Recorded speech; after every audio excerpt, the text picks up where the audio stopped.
Welcome साथीहरू, म तारापति विसी लोकसेवा ज्ञान सागर युट्युब च्यानलमा आज विशेष गरेर नयाँ टपिक्समा छलफल गर्ने भनेर तपाईँ समक्ष उपस्थित भएको छु।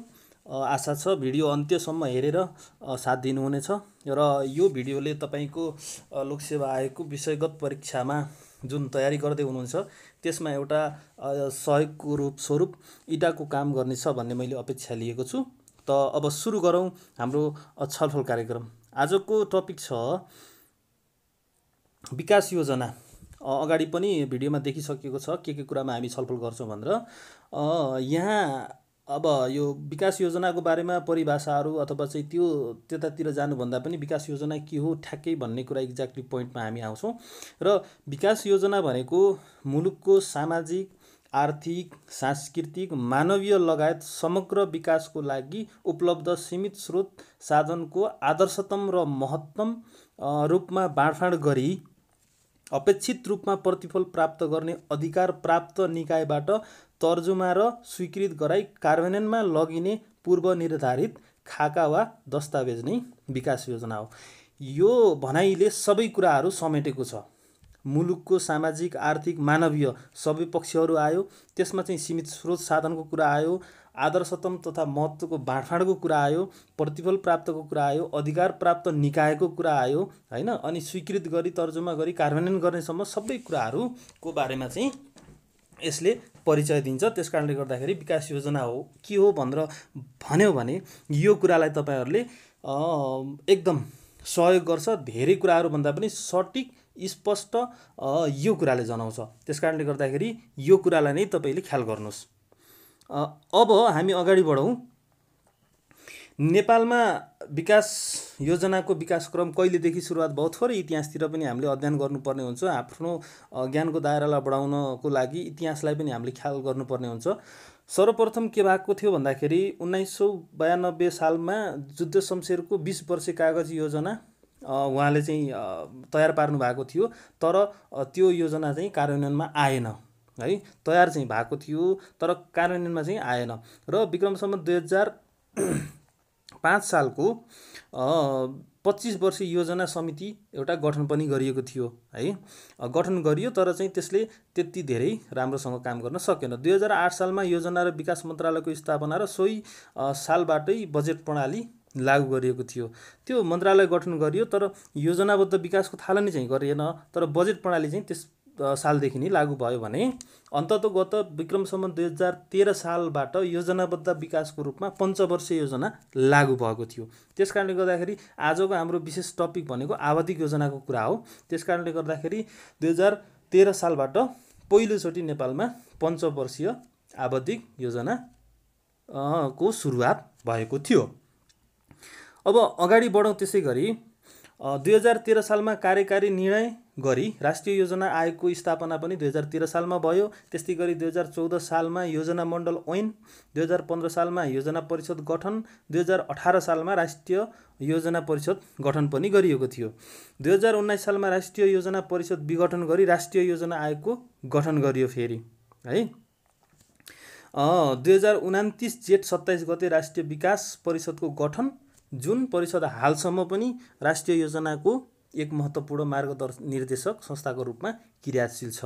यो कुराहरू हामीले ध्यान दिनु पर्यो। यसको चाहिँ हाम्रो योजनाबद्धको विकासको थालनीको एउटा चाहिँ संस्थागत विकासहरू र कानुनी विकासहरू कसरी भयो भन्ने कुराको बारेमा सामान्य इतिहासको बारेमा जानकारी थियो भने अर्को त्यसै गरी आएर हालसम्म 2047 देखि 49 र 2018 देखि 19 योजनाविहीन वर्षको रूपमा रहेका थिए। यसलाई चाहिँ प्लानिङ हलिडे भनेर पनि भनिन्छ। यो साल यिनी दुईवटा सालको बिचमा योजनाविहीन वर्षको रूपमा रहेको थियो। जस्तो आइक्यू अथवा के अरे जिकेतिर तपाईँको चाहिँ प्लान हलिडे कहिले भएको थियो, कति पटक भएको थियो भन्यो भने यसले चाहिँ त्यतातिर सहयोग गर्छ। 14औं त्रिवर्षीय योजना समाप्ति र 15औं को आधारपत्रको सुरुवातसँगै 5वटा त्रिवर्षीय योजना र बाँकी सबै पञ्चवर्षीय योजनाहरू सुरु भन्नाले रहेका छन्। यी योजनाहरूको कारणबाट धेरै क्षेत्रको उत्साहजनक उपलब्धि भए तापनि अपेक्षित प्रतिफल भने प्राप्त गर्न सकिएको छैन। अब यसका विभिन्न कारणहरू छन्, त्यसलाई हामी पछि छलफल गर्छौँ। अब 14औं समाप्तिसँगै 15औं योजना कार्यान्वयनको तयारीमा रहेको छ अथवा चाहिँ कार्यान्वयनको चरणमा सुरु भइसकेको छ। अब कुनै पनि चिजको एउटा आवश्यकता हुन्छ, त्यस कारणले गर्दाखेरि प्रश्नहरूमा पनि आउन सक्छ विकास योजनाको आवश्यकता अथवा महत्त्व के छ। यसमा मैले आवश्यकता मात्रै लेखेको छु, तर महत्त्व के हो भनेर भन्यो भने पनि, महत्त्वलाई पुष्टि गर्नुहोस् भनेर भने पनि तपाईँले चाहिँ यही आवश्यकतालाई नै महत्त्वको रूपमा लिएर राख्न सक्नुहुन्छ। अथवा विकास योजनाको उद्देश्य के हो भनेर भन्यो भने पनि उद्देश्यहरू यिनैसँग मिल्दोजुल्दो हुन्छ है। त्यस कारणले गर्दाखेरि आवश्यकता, महत्त्व, उद्देश्य सँगसँगै मिल्न जान्छन्। 1 नम्बर छ विकास कार्यलाई व्यवस्थित र समयमै सञ्चालन गर्न र सम्पन्न गर्न। मैले सरसर्ती यसका आवश्यकताहरू तपाईँहरूलाई पढेर सुनाउँछु, व्याख्या गर्दिनँ। हामी त्यसपछिका अन्य कुराहरूलाई व्याख्या गर्नलाई हामीलाई बढी समय लाग्छ, त्यस कारणले गर्दाखेरि यो सरसर्ती मात्रै पढेर सुनाउँछु। योजनाबद्ध रूपमा गरिएको कार्य मिति बाहिर कम श्रमशक्तिबाट सम्पन्न हुने भएकोले विकास प्रक्रियामा राज्यको उपस्थिति सिद्ध गर्न, उपलब्ध सीमित स्रोत साधनको अधिकतम प्रतिफल प्राप्त हुने गरी उत्पादन प्रक्रियामा लगाउन र प्राप्त उपलब्धिको न्यायोचित वितरणको व्यवस्था मिलाउन।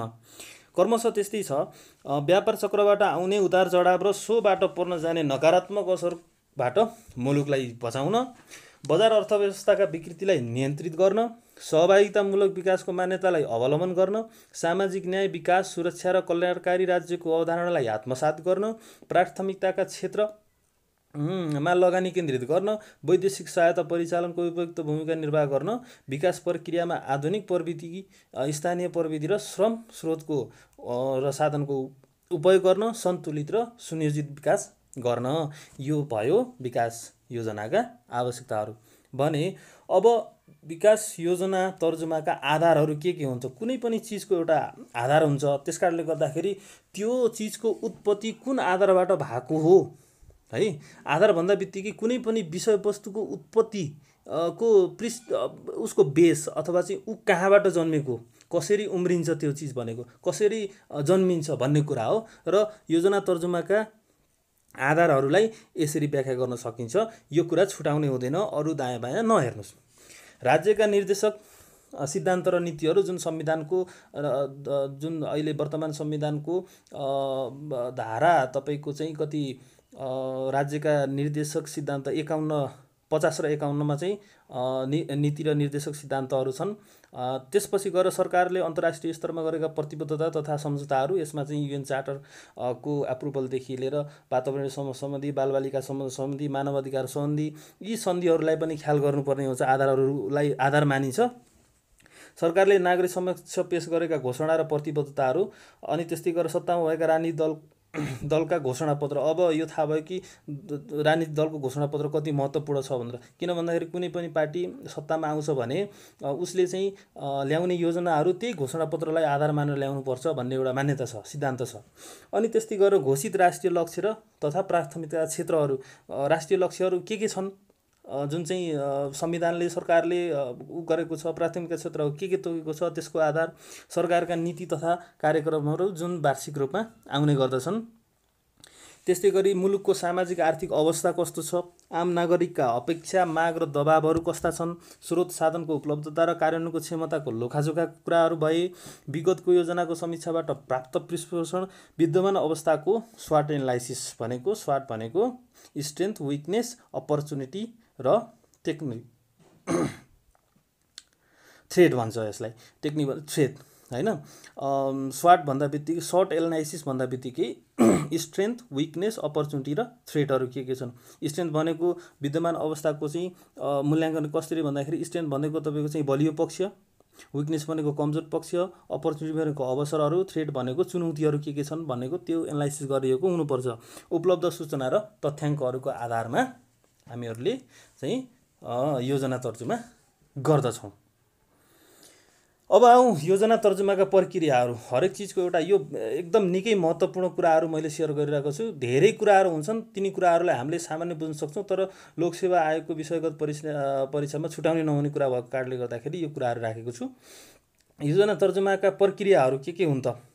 पहिलो चरणमा आधारपत्रको चरण हुन्छ। यसमा के हुन्छ भन्दाखेरि चालु आवधिक योजनाको मध्यावधि समीक्षा, योजना सम्पन्न हुन करिब 1 वर्ष बाँकी अवधि अगाडि नै यो चाहिँ समीक्षा गरिन्छ। विभिन्न क्षेत्रगत विषयगत सूचना तथ्याङ्क सङ्कलन के कुराहरू उपलब्धि भएका छन् होइन, त्यो योजनाको बारेमा मध्यावधि समीक्षामा चाहिँ अन्य विषयगत क्षेत्रका पनि तथ्याङ्क सङ्कलनहरू गरिन्छ। आगामी योजनाको आधारपत्र तयारी चाहिँ राष्ट्रिय योजना आयोग, जसलाई चाहिँ हामीले छोटकरीमा रायो-आ भनेर भन्छौँ, त्यसले आधारपत्रको तयारी गर्दछ। अनि त्यस्तै गरेर अवधारणा पत्रमाथि विभिन्न चरणमा तहमा सरकारवाला पक्ष र विज्ञसँग अन्तर्क्रिया, गोष्ठी, छलफल र बैठक गरी राय सुझाव सङ्कलन गरिन्छ। त्यसपछि सान्दर्भिक सुझावलाई आधारपत्रमा समेटी आधारपत्रको फेरि मसौदा तयार गरिन्छ। अनि आधारपत्रलाई राष्ट्रिय विकास परिषदको बैठकमा पेश गरी आवश्यक राय सुझाव निर्देशन लिने, आधारपत्रको अन्तिम मसौदा तयारी र राष्ट्रिय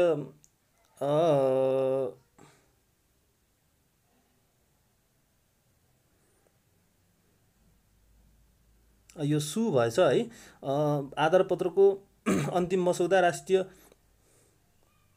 आधारपत्रको अन्तिम मसौदा तयारी रासु-आ र मन्त्री परिषद बाट स्वीकृत गराउने। राष्ट्रिय योजना आयोग हुनुपर्नेमा सु भएको रहेछ, त्यसलाई चाहिँ सचाउनु होला तपाईँहरूले। अहिले किन भन्दाखेरि मैले यो पिपिटी बनाइसकेको छु, त्यस कारणले गर्दाखेरि राष्ट्रिय योजना आयोग हो भन्ने कुरा बुझ्नु होला। अनि त्यसपछि गएर त्यस्तै गरी आधारपत्रको प्रकाशन गरिन्छ। अब त्यो भयो निर्माणको चरण भने। अब पूर्ण दस्तावेजको चरणमा के गरिन्छ भन्दाखेरि आधारपत्रको आधारमा राष्ट्रिय योजना आयोगले योजनाको पूर्ण दस्तावेजको विस्तृतीकरण गर्दछ। समष्टिगत लक्ष्य, उद्देश्य, रणनीति, प्राथमिकतासँग तादम्यता हुने गरी क्षेत्रगत विषयगत लक्ष्य, उद्देश्य, प्राथमिकता कार्यक्रमहरू विस्तृतीकरण गर्दै जाने काम हुन्छ। त्यसमा चाहिँ त्यो राष्ट्रिय योजना आयोगले नै गर्दछ। आवश्यकता अनुसार पुनः विभिन्न चरणमा तहगत अन्तर्क्रिया, गोष्ठी, बैठक वा छलफल गरी सरकारवाला पक्ष वा विज्ञबाट राय सुझाव सङ्कलन पनि गरिन्छ। अनि विस्तृत दस्तावेजको अन्तिम मसौदा तयार गरी सुद्धासुद्धी हेरी सम्बन्धित समिति र राष्ट्रिय योजना आयोगले त्यो काम गर्दछ। अनि मन्त्री परिषदबाट स्वीकृत गराई फेरि पुनः प्रकाशन गरेर फाइनल हुन्छ त्यो चाहिँ। जस्तो कि आधारपत्र हामीले राष्ट्रिय योजना आयोगको वेबसाइटमा गएर हेऱ्यौँ भने एउटा आधारपत्र छ, एउटा 15 योजना छ भनिसकेपछि त्यो आधारपत्र पहिला बन्यो, त्यसपछि पूर्ण दस्तावेजको चरण भनेको त्यो 15 योजनाको एउटा खाका चाहिँ जुन आएको छ त्यो चाहिँ यो कार्यभित्र पर्दछ भन्न खोजिएको हो। अब कार्यान्वयनको चरणहरूमा के हुन्छ, के गरिन्छ भन्दाखेरि आवधिक योजना कार्यान्वयनको जिम्मेवारी क्षेत्रगत विषयगत आयोग, सचिवालय र निकायको हुन्छ है। ती सम्बन्धित निकायहरूले आवधिक योजनाको प्राथमिकता बमोजिम वार्षिक विकास कार्यक्रम मार्फत योजना कार्यान्वयन गर्ने। जस्तो यहाँ विषयगत क्षेत्रगत भन्न खोजेको के भन्दाखेरि यो मन्त्रालयहरू, विभागहरू सबै जुन चाहिँ सरकारी निकायका संरचनाहरू छन् ती सबै पर्दछन्। अनि विकास कार्यक्रम छनौट गर्दा योजनाको मापदण्ड, दिशा निर्देशित, प्राथमिकता र रणनीतिसँग तादम्यता हुने गरी छनौट गर्ने। जस्तो यो पञ्चवर्षीय योजना भयो, वार्षिक कार्यक्रमहरू तय गर्दाखेरि, बजेट बनाउँदाखेरि, विकास योजनाका कार्यक्रम बनाउँदाखेरि त्यो पञ्चवर्षीयको योजनाको मापदण्डको आधारमा चाहिँ वार्षिक योजनाहरू बन्दछन्। हरेक वर्ष कार्यक्रम कार्यान्वयनको लागि बजेट विनियोजन गरी स्वीकृत गराउने। जस्तो के हुन्छ भन्दाखेरि त्यही पञ्चवर्षीय योजनाको आधार, त्यसका लक्ष्य, उद्देश्य, प्राथमिकताहरूलाई आधार मानेर वार्षिक बजेट बन्छ।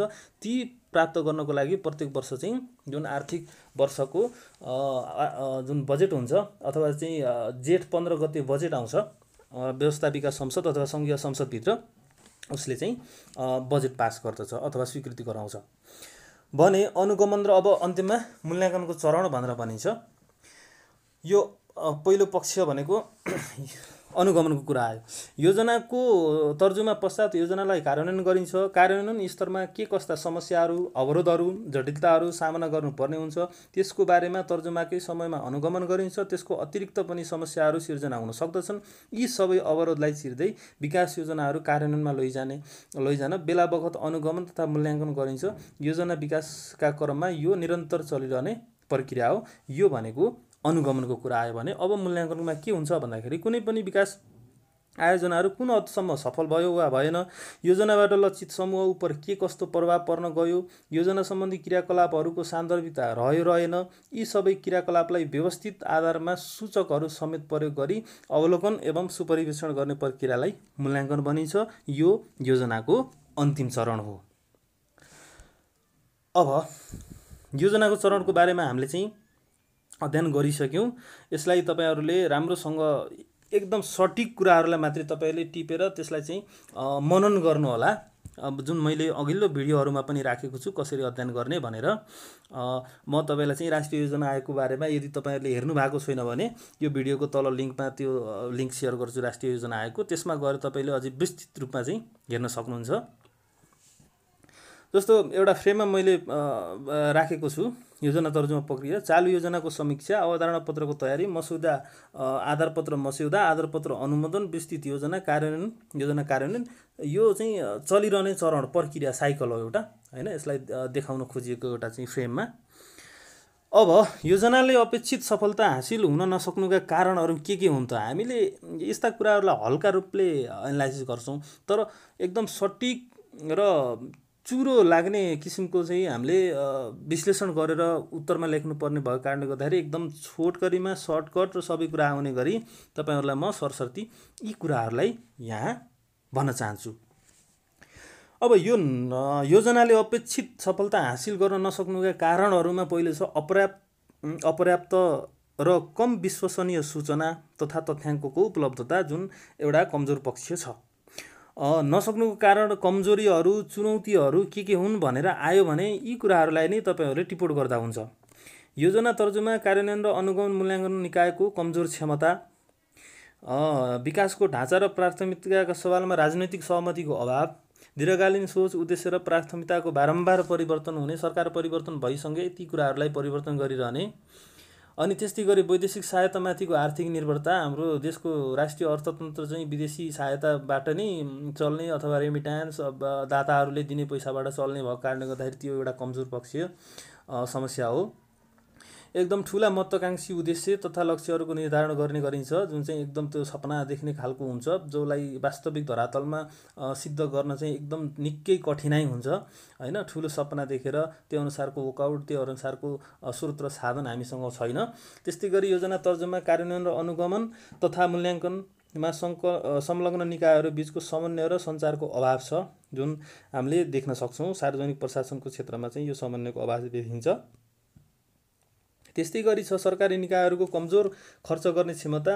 जसरी विकास बजेट छुट दिन्छ, अहिलेसम्म तपाईँको चाहिँ फागुनको मसान्तसम्म हेर्ने हो भने, दोस्रो चौमासिकमा आएर हेर्ने भने जम्मा विकासको खर्च भनेको टोटलको 20 देखि 25% मात्रै भएको छ भनेर भनिन्छ। जबकि अब 3 महिना बाँकी, अब 4 महिनामा, हैन, तेस्रो चौमासिकमा कति खर्च हुन्छ त गर्नुपर्ने हुन्छ त लगभग तपाईँको चाहिँ 75 देखि 80% को रूपमा खर्च गर्नुपर्ने हुन्छ, जुन यो हाम्रो समस्याको रूपमा रहेको छ। सरकारी निकायको कमजोर खर्च गर्ने यो यसलाई भनिसक्यो। सहभागितामूलक योजना निर्माणमा ध्यान नदिनु, जुन चाहिँ केन्द्रबाट मात्रै आफू जान्ने बडा हुँ ठुला हुँ भन्ने किसिमले चाहिँ एउटा प्लानिङ गरिन्छ, जुन लाभान्वित क्षेत्र हो त्योसँग चाहिँ खासै सरकार राखिँदैन। कमजोर वित्तीय अनुशासन र उत्तरदायित्व, यो चाहिँ के छ भन्दाखेरि खर्च गर्ने, फलसुट गर्न नसक्ने, हैन, उत्तरदायित्व वहन गर्न नसक्ने किसिमले पनि यो हुन सकिरहेको छैन। त्यस्तै गरी प्रभावकारी अनुगमन तथा मूल्याङ्कनको अभाव, जटिल एवं अस्पष्ट कार्यविधि, धेरै कानुनहरू के छन् भन्दाखेरि एकअर्कासँग बाजिएका छन्, त्यसकारणले गर्दा पनि त्यो कानुनी प्रक्रिया पनि एकदम जटिल छ। अवस्था र आवश्यकता अध्ययन नगरी महत्त्वाकांक्षी योजना निर्माण गरिएको, बढी ठुला महत्त्वाकांक्षी भन्ने कुरा भयो। स्रोत र साधनको अनुमान उपयुक्त तरिकाले नगर्नु, हचुवाका भरमा योजनाहरू बनाइनु, कार्यान्वयन प्रक्रियामा एकदम ढिला सुस्ती छ। यो चाहिँ समग्र हामीले बुझेको कुराहरू, यी यावत समस्याहरू छन्, चुनौतीहरू छन्। अब त्यसो भए यिनीहरूलाई समाधान गर्ने उपायहरू के हुन् त? किन भन्दाखेरि कमजोर पक्ष छ, नराम्रो छ भनेर बसेर मात्रै भएन। त्यसकारणले गर्दाखेरि अब सुधारका उपायहरू के हुन सक्छन् त? वस्तुस्थितिको सूक्ष्म अध्ययन गरी आवश्यकताको आधारमा योजना निर्माण कार्यान्वयन गर्ने, स्रोत साधनको सही व्यवस्थापन, आवश्यकता पहिचान समेतका आधारमा उद्देश्य लक्ष्य निर्धारण गर्ने, लक्षित वर्गको सहभागिता सुनिश्चितता गरी योजना निर्माण गर्ने, योजना बैंकको अवधारणालाई यसको सिद्धान्त र मर्म अनुरूप व्यवहारिक कार्यान्वयनतिर जोड दिने। त्यस्तै गरी योजना आयोगलाई थिङ्क ट्याङ्कको रूपमा उपयोग र परिचालन गर्ने, दिगो विकासका लक्ष्यहरूसँग तालमेल खाने गरी योजना तयार गर्ने, दात्री निकायको सहयोग अत्याधिक लिन सक्ने हिसाबले डोनर होर्मोनाइजेसन गराउने, अनि त्यसपछि गएर योजना तर्जुमा कार्यान्वयन र अनुगमन मूल्याङ्कन प्रक्रियालाई सम्बन्धित सङ्गठनहरू सबैलाई पूर्ण अधिकार दिई स्वतन्त्रता प्रदान गर्ने तथा समन्वय र सहकार्य गर्ने कुरा। त्यस्तै गरी लगानी मैत्री वातावरण निर्माण गर्ने, विगतका गल्तीहरूलाई सुधार गर्दै सोबाट नयाँ पाठ सिक्ने बानीको विकास गर्ने, सहज र स्पष्ट कार्यविधि निर्माण गर्ने, सबल र सक्षम योजना निकायको निर्माणको र व्यवस्थापन गर्ने। त साथीहरू, आज यति नै विकास योजनाको बारेमा हामीले छलफल गऱ्यौँ। मलाई आशा छ यसले तपाईँहरूलाई निकै नै सहयोग पुग्नेछ। अब अर्को भिडियोमा हामी चाहिँ अन्त्यमा यसको सारांश मैले छुटाएको छु। सारांशमा भन्न चाहन्छु, नेपाल अब यो अन्त्यमा छुटाउने भएन। नेपालमा योजनाको सुरुवात 6 दशक बितिसक्दा पनि विगतका गल्ती कमजोरीबाट पाठ सिक्ने बानीको विकास नहुँदा हालसम्म पनि योजनाले राखेका लक्ष्य, उद्देश्य र रणनीति अपेक्षित उपलब्धि हासिल हुन सकेको छैन। यो एउटा कमजोर पक्ष हो। योजनाको सम्पूर्ण प्रक्रिया, तथ्य विश्लेषण र सम्बन्धित सरकारवालाको प्रत्यक्ष सहभागिता र संलग्नता गराई विगतका कमी कमजोरीलाई सुधार गर्दै महत्त्वाकांक्षी भन्दा वस्तुपरक र आवश्यकताका आधारमा योजना कार्यक्रमको तर्जुमा र कार्यान्वयन गर्न सकेको खण्डमा पक्कै पनि समृद्ध नेपाल, सुखी नेपालीको सपना साकार बनाउन सकिन्छ। भन्न खोजेको के भन्दाखेरि, उत्तर लेख्दै जाँदाखेरि के हुन्छ भन्दाखेरि, यो अन्त्यमा सारांश लेख्दाखेरि जहिले पनि ध्यान दिनुपर्ने कुरा के हो भन्दाखेरि, सुरुको एउटा अनुच्छेद भनेको अथवा चाहिँ एउटा शब्द भनेको त्यसमा चाहिँ त्यसको केही कमी कमजोरीका कुराहरूलाई समावेश गर्ने र अन्त्यमा लेख्दाखेरि त्यसलाई राम्रो बनाउन के गर्ने भनेर एउटा सुधारात्मक कुरा उल्लेख गर्नुपर्छ, जसले यो 2 लाइनले तपाईँहरूलाई एकदम चाहिँ प्रष्ट बनाउँछ। तपाईँहरूले परीक्षामा लेख्दा पनि यसरी नै लेख्नुहोला भन्दै अब तपाईँहरू समक्ष बिदा हुन चाहन्छु। र बिदा हुनुभन्दा अगाडि अर्को भिडियोमा 14 योजना आवधिक योजनाको समीक्षा, त्यसले के कस्ता उपलब्धि हासिल गर्यो, किन भन्दाखेरि अब आउने लोकसेवा आयोगको प्रश्नमा सायद यो आउन सक्ने सम्भावित प्रश्न हो। 14 आवधिक योजनाको चाहिँ समीक्षा गर्दै 15 योजनाका रणनीति अथवा लक्ष्य उल्लेख गर्नुहोस् भनेर पनि आउन सक्छ। त्यसकारणले गर्दाखेरि 14 योजनाको समीक्षा गर्न एकदमै जरुरी पनि छ। त्यसकारणले गर्दाखेरि त्यो भिडियो म ल्याउँदैछु छिट्टै नै। र 15औं आवधिक योजनाले के कुराहरूमा विशेष गरेर उसका रणनीति, लक्ष्य, दीर्घकालीन सोच के छन्, त्यो जुन चाहिँ हामीले छुटाउनै हुँदैन, पढ्नै पर्ने हुन्छ। त्यसकारणले गर्दाखेरि यी कुराहरू लिएर आउने छु। कृपया हाम्रो च्यानललाई सब्स्क्राइब गर्नुहोला, लाइक सेयर गर्नुहोला। तपाईँहरूका केही जिज्ञासा, सुझाव, सल्लाह, प्रतिक्रिया छन् भने तपाईँले तल गएर कमेन्ट बक्समा छोड्न सक्नुहुन्छ, जसले गर्दाखेरि हामीलाई अझै व्यापक रूपमा यसले हाम्रा अझै चाहिँ राम्रो कन्टेन्ट र त्यसलाई चाहिँ विश्लेषण गर्ने कार्यहरू गर्नेछौँ भन्दै फेरि पनि तपाईँहरूलाई धेरै धेरै धन्यवाद दिन चाहन्छु भन्दै बिदा हुन्छु। नमस्ते। जय देश, जय नेपाल।